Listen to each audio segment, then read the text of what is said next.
In light of actual recent Stadia good news, that includes execs speaking out, partners doubling down on support, more hires and new positions being created, some gamers are still concerned.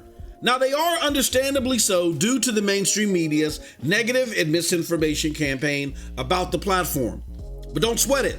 Long term, it appears Google has a very sensible plan to move forward successfully despite all this. There are already signs of some incremental success that the media does not want to talk about. However, we're here to take a look at it and explain why we think it will work ongoing. See Stadia F.U.D. Dismantled Part 1, the cold hard facts. It's SDO Daily, baby. Let's get into it. Stay sick cause I follow my gut. They say I was pushing my luck. I'ma push me a matte all black truck. Oh, I'm not sorry.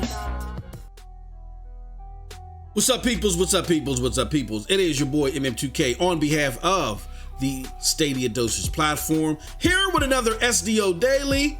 Before we get too deep into this one, do us a huge favor. Hit that like button, hit that subscribe button, rock those bells for notifications, please, so you know when your boy's dropping these doses. We appreciate all of you, straight up. You know the deal, you know the reason, and by now you should know the slogan. We are not too proud to ask, and not vain. While we're airing this as a live premiere, because that's how we promote these, first and foremost, they come out on the scene as live premieres.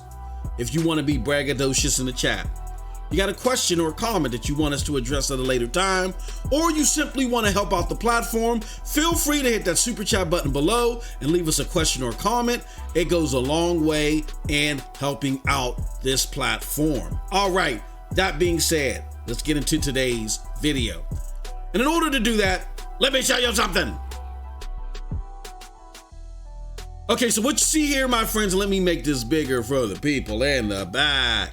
What you see is a comment on Twitter that I left out here today, and that comment reads, I got a great comment in today's video, and what I mean by today's video is I did a video earlier about Stadia having a new game rated for it, which was Arc, and them gaining a social media manager, which is our good friend Shaka.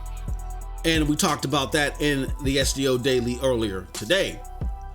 And during that video, someone left a very important message in my comments. And that message was, viewer concerned, even though Stadia confirmed that they are fine and in it for the long haul, the negative and inaccurate media reports would force the platform to close early. My short answer to that is not at all. Video with evidence forthcoming. And here is that video.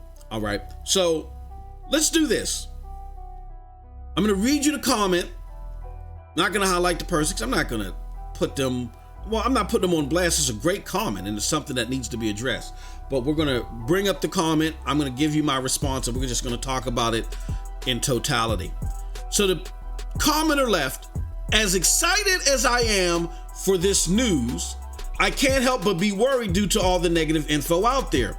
Apparently Stadia is hemorrhaging money, yet still bringing out more for it. I mean, I love it. I love the platform, but can see that Google need to do something drastic to change their appearance. I use it all the time, and I'm still impressed with the tech, but when the population at large slams it anyway, it won't get the attention it deserves. I'm sticking with it because I believe in it. I just hope that all the hate is false and unjust. Great comment. Now I respond, I completely understand your concerns, but fortunately, data shows the contrary.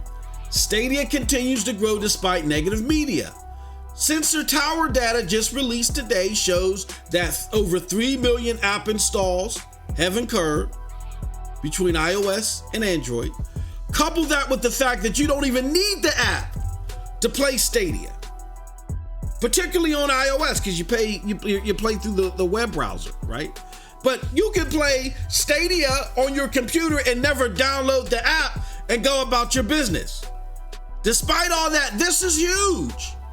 And this is huge growth since the last time that Sensor Tower data was released. Also, you have to consider that Stadia is not known by the majority of gamers. The same gamers who were already exposed to the original negative press gets recycled in these engagements. You can argue that most new gamers introduced to the platform are via word of mouth, free of the negativity, in which they enjoy the platform despite all that negative noise.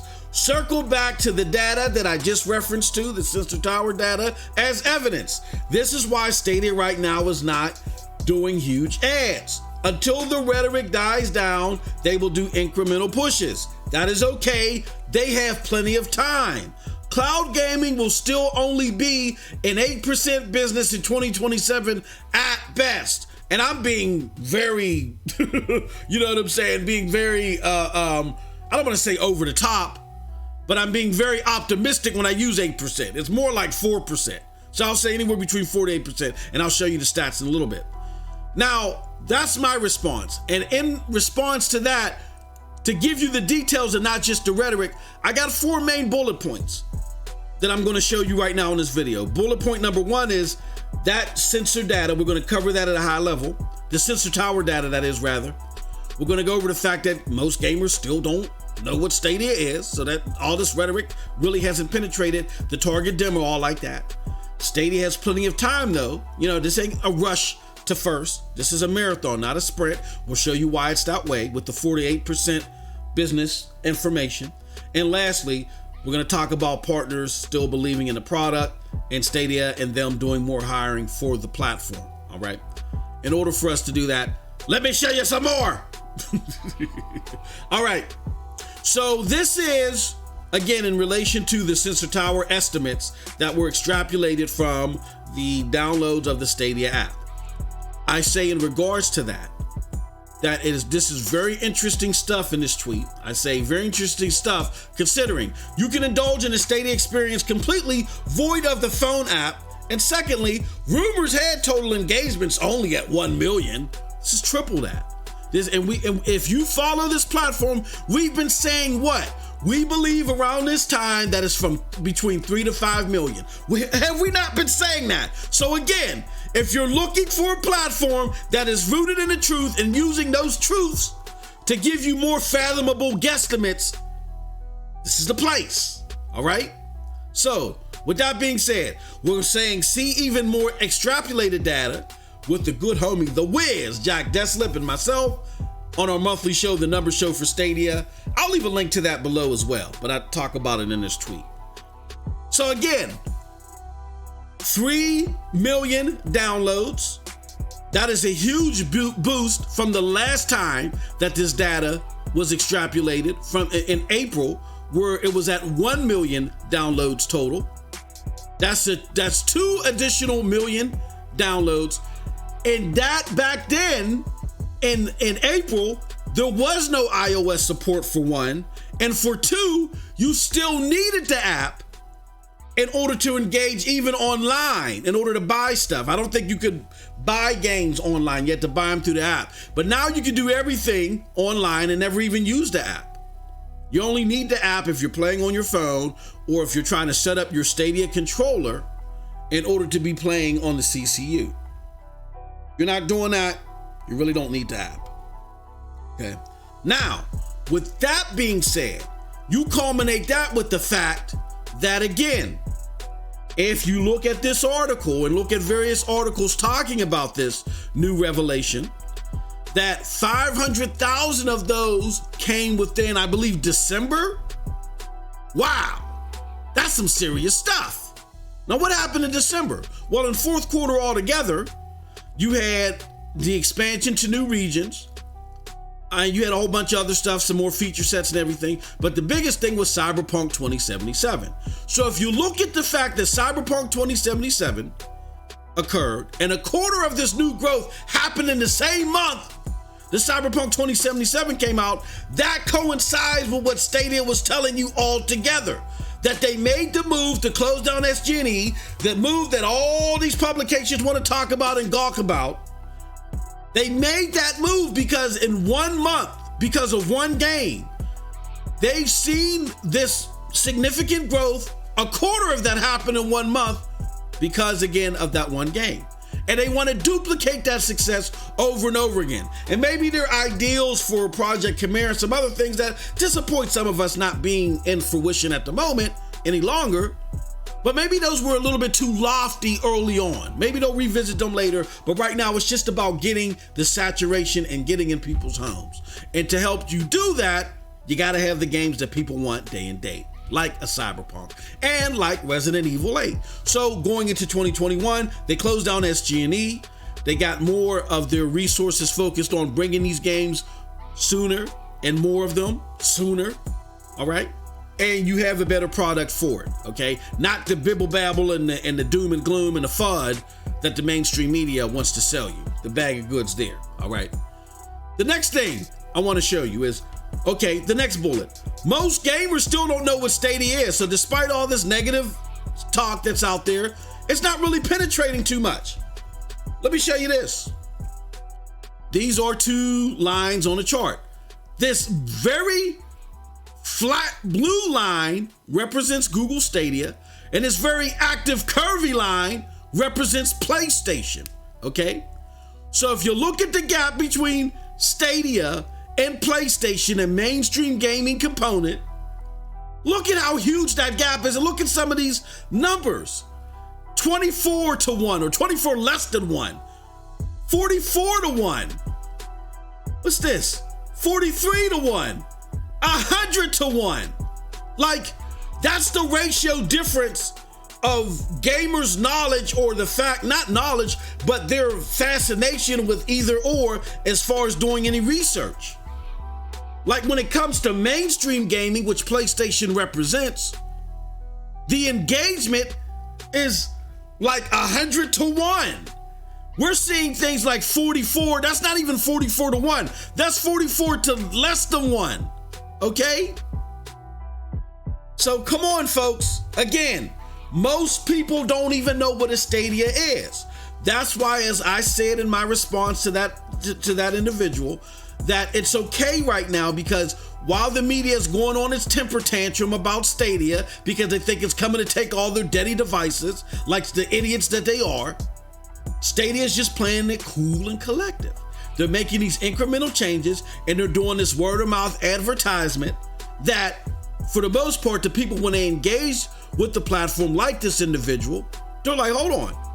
The stuff that the media is talking about is a farce, because my experience is 1,000% different from what they're saying. And I'm meeting more people that actually play the platform where their experiences are like mine, not like Kotaku's or IGN's or some of the other idiot herd that is out there writing these articles. So that's the thing to take into consideration, that while they're having these spaz outs, that it's not reaching the target demo long-term of the Stadia platform. So that's why Stadia's playing it cool. And then again, they don't have to rush to try to fight this. Why? Despite all this, okay? Because they got growth. A lot of people don't know what it is. And let me show you my final exhibit.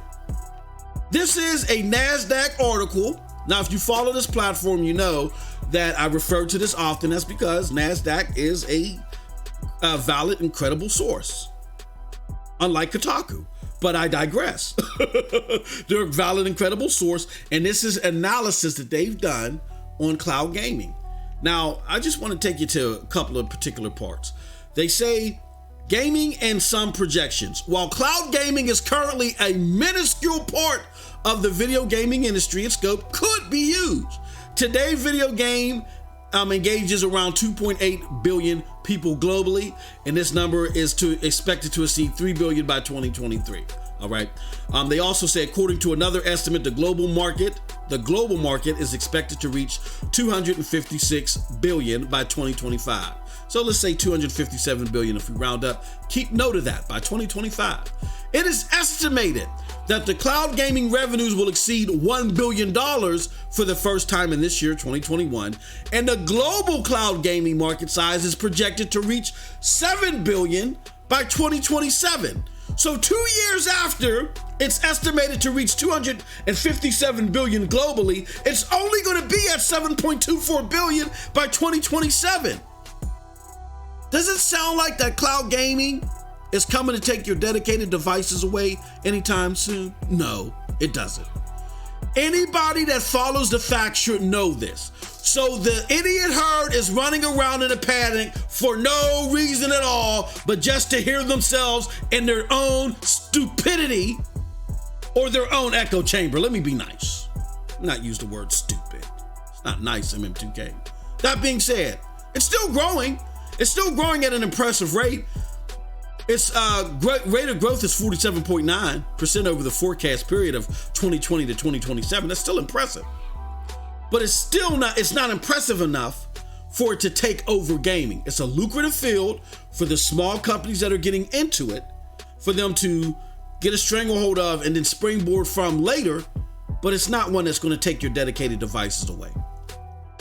So being that we know all this, let me go to the final bullet, which is Stadia Partners know this. The people in the know this. That's why they're invested in Stadia, and some have already come forward and said we're doubling down, like Ubisoft, who has a job posting out there specific to Stadia.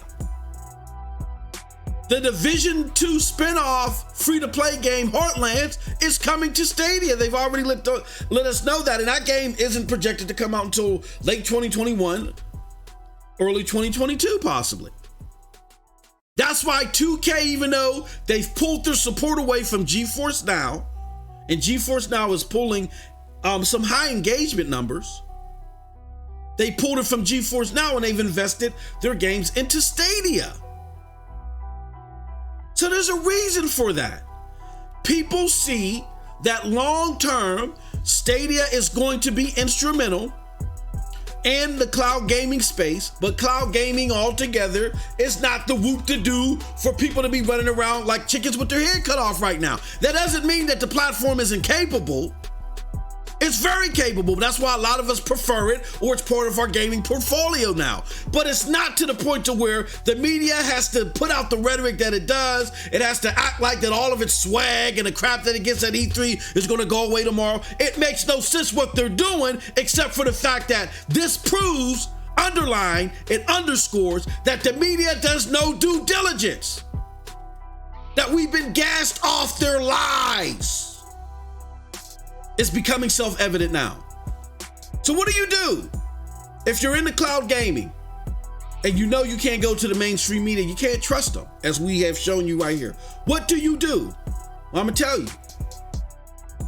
Because the media lie and they don't vet their stuff. Let me give you some examples. If you don't believe me, if all that stuff was just still, blurry to you, you couldn't see it. We just had, for content creators, we just had Richard Review Tech.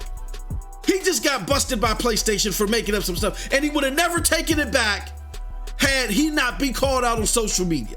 We even had the great Linus Tech Tips. He got hammered not too long ago on his unvetted rhetoric on the PlayStation 5 SSD, and he had to come out and apologize. And again, he would have let that roll had he not been called out on that. And then when it comes to publications, Kotaku, time after time, had to get called out even by colleagues for their misinformation, even when they were trying to use them as a source. And then Kotaku was the one and only publication that ran to the stage, ran to the print press to publish an article about a fake tweet in regards to Halo Infinite being pushed back. They're the only ones that fell for that bait and put that out there, and then they had to retract that. Man, oh man, it's funny times out here. It's strange fruit. So where do you go? Gotta understand, the media is inspired by engagements, not accuracy. They will deceive you if they feel it will get more ad revenue in their favor. You have to vet your sources for the individual subject matters at hand. And right now, when it comes to cloud gaming, or Stadia in particular, you have to trust the Stadia community altogether. You got publications like, and these aren't the only ones, but just to name a few. You got publications like StadiaSource.com or Daily Google StadiaNews.com that are forthright publications that give you accuracy in regards to Stadia. They cover Stadia content regularly, not just when there's these pile-on headlines. Then there's Stadia community content creators. And if you don't know who they are, go check out my homie Jack Deslip's blog that he posts on Reddit, where now he posts about Stadia content creators and ones that you can follow. Some great ones. Also, go to Twitter and use the hashtag Stadia100. That's why you see it here on our content. We are content creators that know about the platform, that like to celebrate the platform when there's room for celebration and things to be celebrated, and talk about the good and the bad. Use hashtag Stadia100 when you want to be embedded in facts about the Stadia platform. Also, for mainstream publications, I highly recommend Chrome Unboxed, 9 to 5 Google, and one of my favorite and emerging ones is PocketGamer.com. Okay? I mean, simply put, the mainstream media can't be trusted. Your general YouTuber can't be trusted as long as their come up is based upon clicks and not accuracy, and they get away with a lot of this stuff for the most part. Then you got to do your due diligence and vet your sources in order to increase your knowledge base. And that's it from your boy MM2K. There's going to be a part 2 to this. But let me know what you think about part 1 in the comment section below, because like I always say, who cares what I think? But if you did like what I had to say, check out the links below to follow me. Those links will lead you to the Broadband Bullies, PNTS Network, Hard Knock Digital Culture, and yes, the Stadia Dosage. With all that said, hopefully you appreciate all of this. You all have a wonderful gaming day. Peace.